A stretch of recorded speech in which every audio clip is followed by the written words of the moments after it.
പല രീതിയിലുള്ള പ്രഖ്യാപനങ്ങൾ നമ്മൾ പ്രതീക്ഷിച്ചതാണ്. സുരേഷ് ഗോപിയുടെ സ്ഥാനാർത്ഥി പ്രഖ്യാപനം ഉണ്ടാകുമെന്നൊക്കെ. പക്ഷെ അങ്ങനെ ഒരു പ്രഖ്യാപനം ഉണ്ടായില്ല. പക്ഷേ ഇത് BJP പ്രവർത്തകരെ സംബന്ധിച്ചും അണികളെ സംബന്ധിച്ചും എത്രത്തോളം ആവേശം നൽകുന്നതാണ് ഇന്നത്തെ പ്രധാനമന്ത്രിയുടെ ഈ ഒരു കേരള സന്ദർശനം? നല്ല അഭിപ്രായത്തിലേക്ക് വരും. നല്ല അഭിപ്രായം. എവിടെ നിന്നാ വരുന്നേ? ഈ പരിപാടി പങ്കെടുത്തിരുന്നു. ഞങ്ങൾ വന്നാണ് മലമ്പുഴയിൽ. എന്ത് തോന്നി ഇത് ഇന്നത്തെ ഈ പരിപാടിയിൽ പങ്കെടുത്തപ്പോൾ? നന്നായിട്ടുണ്ട്. നല്ല സ്ത്രീകൾക്ക് വേണ്ടിയിട്ടും എല്ലാവർക്കും നല്ല പ്രവർത്തനം പ്രധാനമന്ത്രി കാഴ്ചവെക്കുന്നുണ്ട്. അത് കാരണം പ്രധാനമന്ത്രിനെ കാണണം എന്നിട്ടാണ് ഞങ്ങൾ ഇവിടുന്ന് മലമ്പുഴ മണ്ഡലം കണ്ടതിന് ഞങ്ങൾക്ക് നല്ല സന്തോഷം. നരേന്ദ്രമോദിക്ക് BJPയെ സംബന്ധിച്ച് എത്രത്തോളം ആവേശം നൽകുന്നതാണിത്? BJP സംബന്ധിച്ചിടത്തോളം നരേന്ദ്രമോദി സംബന്ധിച്ചിടത്തോളം തൃശ്ശൂർ ഞങ്ങളങ്ങ് എടുക്കും. തൃശ്ശൂർ മാത്രം എടുക്കുള്ളൂ? തൃശ്ശൂർ എന്തായാലും ഇല്ല. തൃശ്ശൂർ ഞങ്ങളങ്ങ് എടുക്കും. തൃശ്ശൂർ അങ്ങ് എടുക്കും ഞങ്ങള്. പക്ഷേ ഈ സുരേഷ് ഗോപിയുടെ ഒരു പ്രഖ്യാപനം എല്ലാവരും പ്രതീക്ഷിച്ചിരുന്നു. സുരേഷ് ഗോപി സ്ഥാനാർത്ഥിയായി പ്രഖ്യാപിക്കുമെന്ന്. സുരേഷ് ഗോപി അതിലൊരു നിരാശയുണ്ടോ? സുരേഷ് ഗോപിയുടെ ഒരു ഔദ്യോഗിക ഒരു നിരാശയില്ല. സുരേഷ് ഗോപി തൃശ്ശൂരിന്റെ സ്ഥാനാർത്ഥിയാണ്. സുരേഷ് ഗോപി തൃശ്ശൂരിന്റെ മക്കളെ കാണുന്ന ആളാണ്. മക്കൾക്ക് വേണ്ടി, തൃശ്ശൂരിലെ മക്കൾക്ക് വേണ്ടി എല്ലാം ചെയ്യുന്ന ഒരു മനുഷ്യനാണ് സുരേഷ് ഗോപി. അതുകൊണ്ട് സുരേഷ് ഗോപി തൃശ്ശൂരിന്റെ സ്ഥാനാർത്ഥിയാവും. തൃശ്ശൂരിലെ സുരേഷ് ഗോപി ജയിക്കും. അമ്മ എവിടുന്നാ വരുന്നേ? മലമ്പുഴയിൽ നിന്നാ. ഈ നിങ്ങളുടെ ഈ പരിപാടിയിൽ പങ്കെടുത്തപ്പോൾ പ്രധാനമന്ത്രി സ്ത്രീകൾക്ക് വേണ്ടി ചെയ്ത ഓരോ പ്രഖ്യാപനങ്ങളെ കുറിച്ചും പറഞ്ഞിരുന്നു. അത് ഞങ്ങൾക്ക് ഇഷ്ടപ്പെട്ടു. ഞങ്ങൾക്ക് നല്ല കാര്യ അത് പറഞ്ഞതല്ല. ഇപ്പൊ സ്ത്രീകൾക്ക് പ്രധാനമന്ത്രി പറഞ്ഞതുകൊണ്ട് എല്ലാം കൊണ്ടും സന്തോഷമേ ഉള്ളൂ ഞങ്ങൾക്ക്. സ്ത്രീകൾക്ക് വലിയ പരിഗണന നൽകുന്ന സർക്കാരാണോ കേന്ദ്ര സർക്കാർ? കേന്ദ്ര സർക്കാർ തന്നെ. അതെ.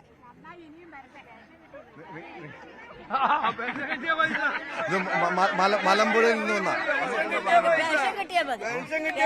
3-4 മാസം പെൻഷൻ കിട്ടി. 1 മാസം പെൻഷൻ തന്നിരിക്കുന്നത്. സംസ്ഥാനത്ത് പെൻഷൻ കിട്ടാത്തതിന്റെ ഒരു പരിഭവമുണ്ട്. 1 മാസം ഞങ്ങൾക്ക് പെൻഷൻ കിട്ടിയിട്ടുണ്ട്. ഇരുന്നാൽ മതി. പക്ഷേ ഇവിടെ ഈ കേന്ദ്ര സർക്കാർ അതിന്റെ പെൻഷന്റെ വിഹിതം കൊടുക്കുന്നില്ല എന്നാണ് സംസ്ഥാന സർക്കാർ പറയുന്നത്. കൊടുക്കണില്ല, തരുന്നില്ല. ഞങ്ങൾക്ക് തരുന്നില്ല. മോദി നരേന്ദ്ര പിണറായി ഞങ്ങൾക്ക് തരുന്നില്ല. എന്നാൾ വന്നിട്ടുണ്ടായിരുന്നല്ലേ മലമ്പുഴയ്ക്ക്. ഇന്നത്തെ പരിപാടിയിൽ പങ്കെടുത്തിരുന്നോ? അവിടെ ഇതിന്റെ ഈ സ്ത്രീകൾ സ്ത്രീ ശക്തി മോദിക്കൊപ്പം എന്ന പരിപാടിയിൽ മലമ്പുഴയിൽ നിന്ന് ഇതിനല്ലേ ഞങ്ങൾ വന്നത് പരിപാടി. ഞങ്ങൾക്ക് പെൻഷൻ കിട്ടിക്കൊണ്ട് നിന്നാൽ മതി. ഞങ്ങൾ ദൈവമാണ്. ദൈവത്തിന് പോലെ ഞങ്ങൾ BJP പ്രവർത്തകയാണോ? അതേപോലെ തന്നെ ഞങ്ങൾക്കൊരു ദൈവത്തിന് ലീവ് എടുത്തിട്ട് വന്നിരിക്കും. ഏത് കാര്യത്തിലും എല്ലാ കാര്യത്തിനും ആൾക്കാരാ.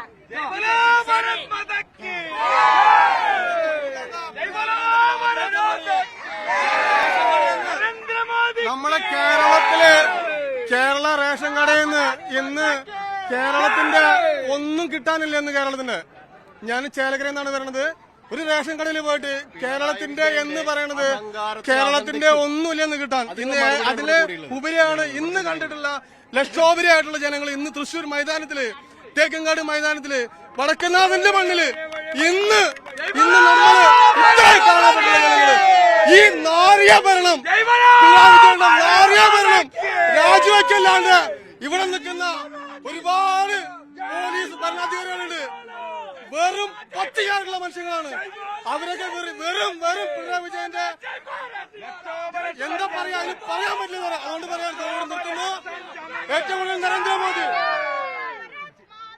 ഈ പരിപാടിയിൽ പങ്കെടുത്തിരുന്നോ? മഹിളാ സംഗമത്തിൽ പങ്കെടുത്തിരുന്നോ? പങ്കെടുത്തപ്പോൾ എന്താ തോന്നിയത് എന്താന്ന് വെച്ചിട്ട് തിരക്ക് കണ്ടപ്പോൾ 2 ലക്ഷത്തോളം സ്ത്രീകൾ ഉണ്ടായിരുന്നോ? തീർച്ചയായിട്ടും കൂടുതലേ ഉള്ളൂ. ഒട്ടും കുറവില്ല. കുറവായിട്ട് ഞങ്ങൾക്ക് BJP പ്രവർത്തകർ മാത്രമാണോ അതല്ലാതെ മറ്റ് എല്ലാവരും ഉണ്ട്? മോദിജിയെ സ്നേഹിക്കുന്ന എല്ലാ ഇവിടെ നിന്നുള്ള ആൾക്കാരും ഉണ്ട്. BJPയുടെ പ്രവർത്തകയാണോ? തീർച്ചയായിട്ടും ഞങ്ങൾക്ക് മോദിജിയൊക്കെ എന്താ പറയാനുള്ളത്? സന്തോഷം. പ്രത്യേകിച്ച് നരേന്ദ്രമോദി സ്ത്രീകൾക്ക് ചെയ്ത പല പദ്ധതികളെക്കുറിച്ചും, സ്ത്രീകൾക്ക് വേണ്ടി ചെയ്ത പല പദ്ധതികളെക്കുറിച്ചും പ്രഖ്യാപനങ്ങളുണ്ടായി. അതേക്കുറിച്ച് നിങ്ങൾക്ക് എന്താ? സ്ത്രീ സുരക്ഷയ്ക്ക് വേണ്ടി കേന്ദ്ര സർക്കാരിന്റെ ഭാഗത്ത് നല്ല ഇടപെടൽ ഉണ്ടാകുന്നുണ്ടെന്നാണോ പ്രതീക്ഷ? മോദി നന്നായി സഹായിക്കുന്നുണ്ട്. സ്ത്രീകളെ ആയാലും മറ്റ് പുരുഷന്മാരായാലും നന്നായി എല്ലാം സഹായിക്കുന്നുണ്ട്. മോൾക്ക് എന്താ പറയാനുള്ളത്? നല്ല സന്തോഷമായി. എവിടെ നിന്നാ വരുന്നത്? വടക്കഞ്ചേരി. വടക്കഞ്ചേരി. ഈ പരിപാടിക്ക് വേണ്ടി മാത്രം വന്നതാണ്. ഓക്കെ, രേണുക, ഇതാണ് കാരണം ഇപ്പോഴും ഈ പരിപാടിയിൽ പങ്കെടുത്തില്ല. ഈ സ്ത്രീ ശക്തി മോദിക്കൊപ്പം വന്ന പരിപാടിയിൽ പങ്കെടുത്തതിന്റെ ആവേശത്തിലാണ് ഇവിടുത്തെ ഓരോ സ്ത്രീകളും കുട്ടികളും, അതായത് വിദ്യാർത്ഥികൾ അടക്കമുള്ള നിരവധി പേരാണ് ഈ പരിപാടിയിൽ പങ്കെടുക്കാൻ വേണ്ടി തൃശ്ശൂരിലെത്തിയത്. സംസ്ഥാനത്തിന്റെ വിവിധയിടങ്ങളിൽ, അതായത് കോഴിക്കോട്, പാലക്കാട്, തൃശ്ശൂർ, അതോടൊപ്പം എറണാകുളം മുതൽ കൊല്ലം വരെയുള്ള 8 ജില്ലകളിലെ BJP പ്രവർത്തകരായിരുന്നു ഈ തൃശ്ശൂരിലെ ഈ മഹിളാ സംഗമത്തിൽ പങ്കെടുക്കാൻ എത്തിയത്. പ്രധാനമന്ത്രിക്ക് അഭിവാദ്യം അർപ്പിക്കാൻ വേണ്ടി, അദ്ദേഹത്തിന്റെ റോഡ് ഷോയിൽ അഭിവാദ്യം അർപ്പിക്കാൻ വേണ്ടി, അദ്ദേഹത്തെ കാണാൻ വേണ്ടിയും നിരവധി ആളുകൾ സംസ്ഥാനത്തിന്റെ വിവിധയിടങ്ങളിൽ നിന്നും എത്തിയിരുന്നു. അതിന്റെ ആവേശമാണ് നമ്മളിപ്പോൾ കാണാൻ കഴിഞ്ഞത്. അവരെ ഈ മോദിയെ നേരിട്ട് കാണാൻ കഴിഞ്ഞതിന്റെ ഒരു ആവേശം പ്രവർത്തകരിൽ ഇപ്പോഴുമുണ്ട്. മാത്രമല്ല, സംസ്ഥാന സർക്കാരിന് എതിരായിട്ടുള്ള രൂക്ഷ വിമർശനങ്ങളാണ് മോദിയുടെ പ്രസംഗത്തിൽ ഉടനീളം ഉണ്ടായത്.